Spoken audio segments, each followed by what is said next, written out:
intellectual honesty when they say that. Well, we've spoken about the intellectuals in this country and also the intellectuals in the Soviet Union. What about down at the broad mass level?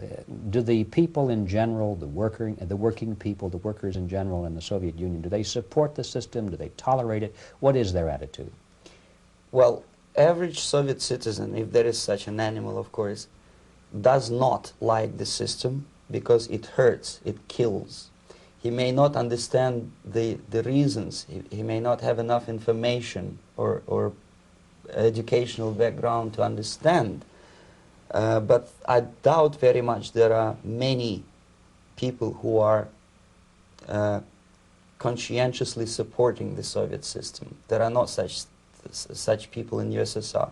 Even those who have all the reasons to enjoy socialism, people like myself, who were a member of journalistic elite, they also hate the system for different reasons, though. Not because they lack material affluence, but because they are unfree to think, they are in constant fear, duplicity, split personality. And this is the greatest tragedy for my nation.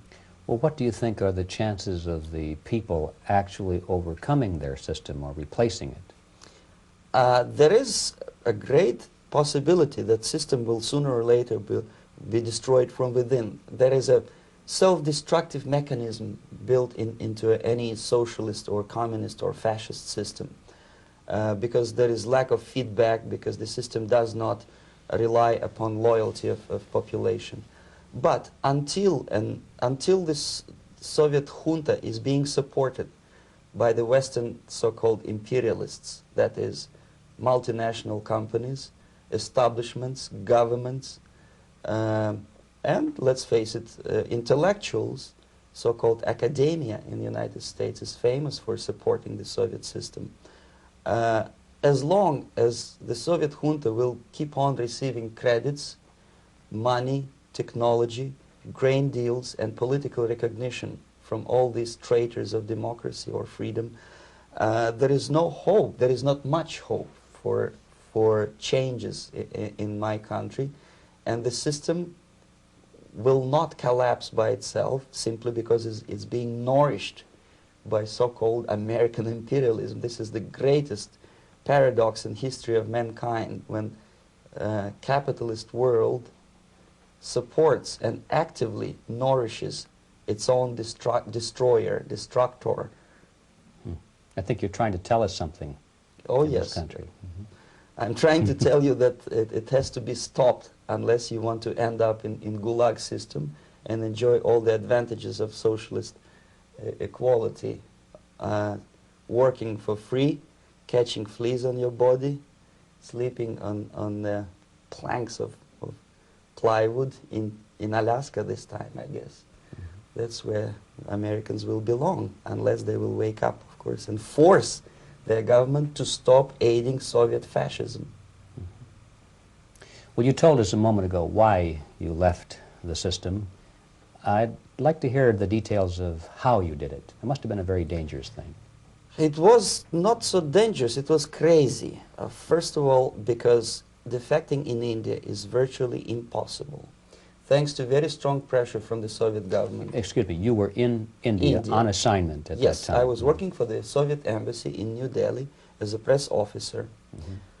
And defecting for a Soviet diplomat is next to impossible. It's a suicide, as I said, because a great friend Indira Gandhi pushed a law through parliament which says, and I quote, "No defector from any country has a right of political asylum in any embassy on the territory of Indian Republic," which is a masterpiece of hypocrisy. No other defector but the Soviet one needs a political asylum. So knowing that perfectly well, I planned a craziest possible way to defect. I studied counterculture in India. There were thousands of young American boys and girls with no shoes, long hair, smoking hash and marijuana, studying sometimes Indian philosophy, sometimes simply pretending that they study. And they greatly annoyed Indian police, and they were laughing stock of Indians because obviously they were good-for-nothing students. I studied carefully where they congregate, what routes they travel, what language they speak, what do they smoke. And one day I simply joined a group of hippies to avoid detection of Indian police.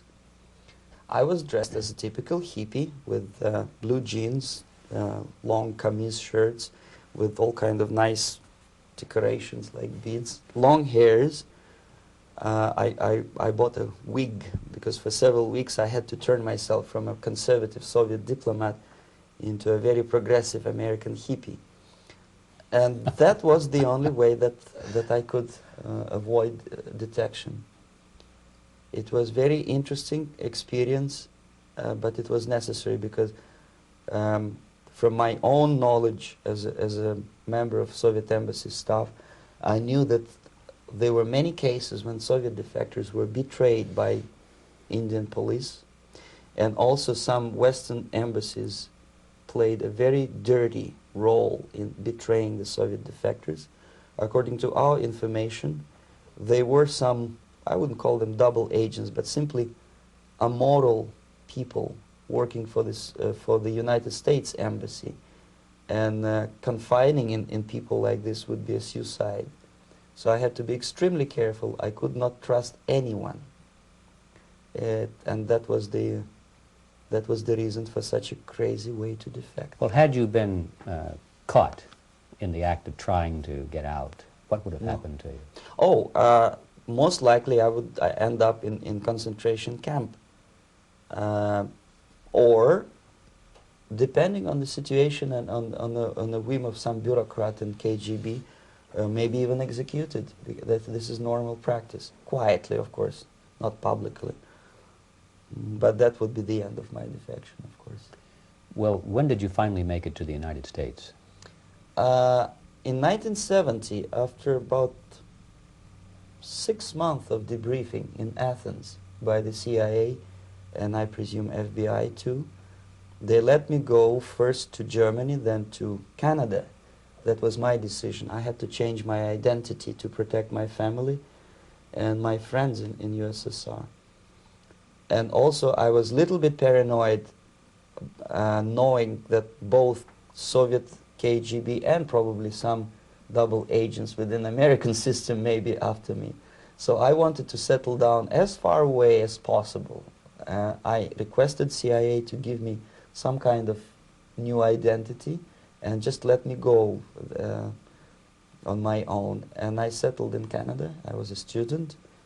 I changed many professions, from farm help and laundry truck driver to language instructor and broadcaster for Canadian Broadcasting Corporations in Montreal.